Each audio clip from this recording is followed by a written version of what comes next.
राम राम दोस्तों और मेरी माताएं बहनें, आशा है कि आपके ऊपर बाबा नीम करौली जी की अपार कृपा होगी। आपके घर परिवार में सभी कुशल मंगल हो, यही मैं अर्जी लगाता हूँ बाबा नीम करौली जी की शरण में। जो भी मेरा भाई आपकी ये महिमा देख रहा है रामायण, उसके सभी संकट दूर करो मेरे महाप्रभु। जय बाबा नीम करौली महाराज जी की। दोस्तों और मेरी माताएं बहनें, आज मैं आपको श्रीमद् वाल्मीकि रामायण अरण्य कांड का 58वां सर्ग सुनाता हूँ।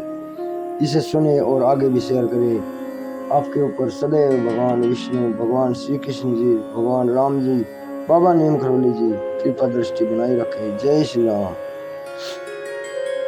58वां सर्ग। मार्ग में अनेक प्रकार की आशंका करते हुए लक्ष्मण सहित श्री राम का आश्रम में आना और वहां पर सीता को ना पाकर व्यथित होना।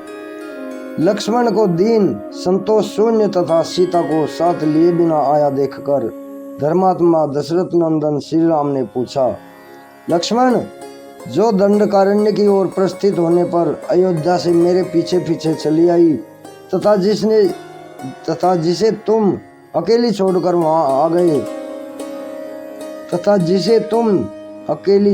यहाँ आ गए हो, वह विदेह राजकुमारी सीता इस समय कहाँ है? मैं राज्य से भ्रष्ट और दीन होकर दंडकारण्य में चक्कर लगा रहा हूँ और इस दुख में जो मेरी सहायिका है वह तनु मध्यमा विदेह कुमारी कहाँ है? वीर, जिसके बिना मैं 2 घड़ी भी जीवित नहीं रहूंगा तथा जो मेरे प्राणों की सहचरी है, वह देव कन्या के समान सुंदरी सीता इस समय कहाँ है? लक्ष्मण, तपाए हुए सोने के समान कांति वाली जनक नंदिनी सीता के बिना मैं पृथ्वी का राज्य और देवताओं का आधिपत्य भी नहीं चाहता। वीर, जो मुझे प्राणों से भी बढ़कर प्रिय है, वह विदेह कुमारी सीता अब कहाँ है? क्या वो अब जीवित होंगी?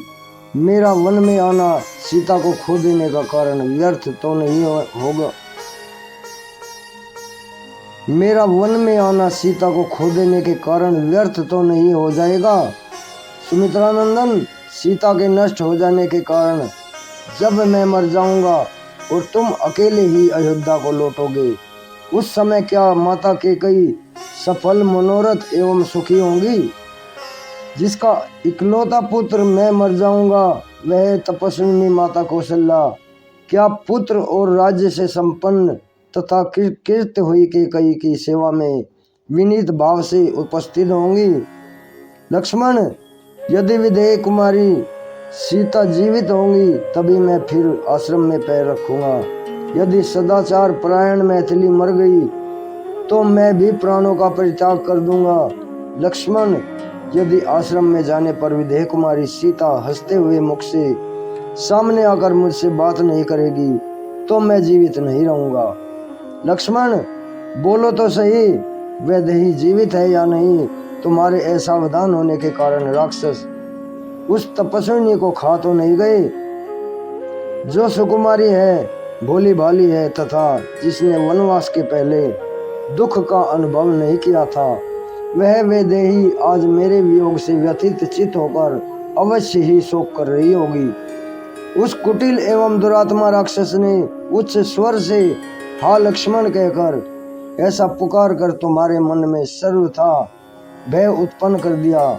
जान पड़ता है वैदेही ने भी मेरे स्वर से मिलता जुलता उस राक्षस का स्वर सुन लिया और भयभीत होकर तुम्हें यहाँ भेज दिया और तुम भी शीघ्र ही मुझे देखने के लिए चले आए। जो भी हो, तुम वन में सीता को अकेली छोड़कर सर्वथा दुखद कार्य कर चुके हो। तुमने वन में सीता को अकेली छोड़कर सर्वथा दुखद कार्य कर डाला है। क्रूर कर्म करने वाले राक्षसों को बदला लेने का अवसर दे दिया। मांस भक्षी निशाचर मेरे हाथों खर के मारे जाने से बहुत दुखी थे। उन घोर राक्षसों ने सीता को मार डाला होगा, इसमें संशय नहीं है। शत्रुनाशन, मैं सर्वथा संकट के समुद्र में डूब गया हूँ। ऐसे दुख का अवश्य ही अनुभव करना पड़ेगा, ऐसी शंका हो रही है। अतः अब मैं क्या करूं? इस प्रकार सुंदरी सीता के विषय में चिंता करते हुए लक्ष्मण सहित श्री रघुनाथ जी तुरंत जन स्थान में आए।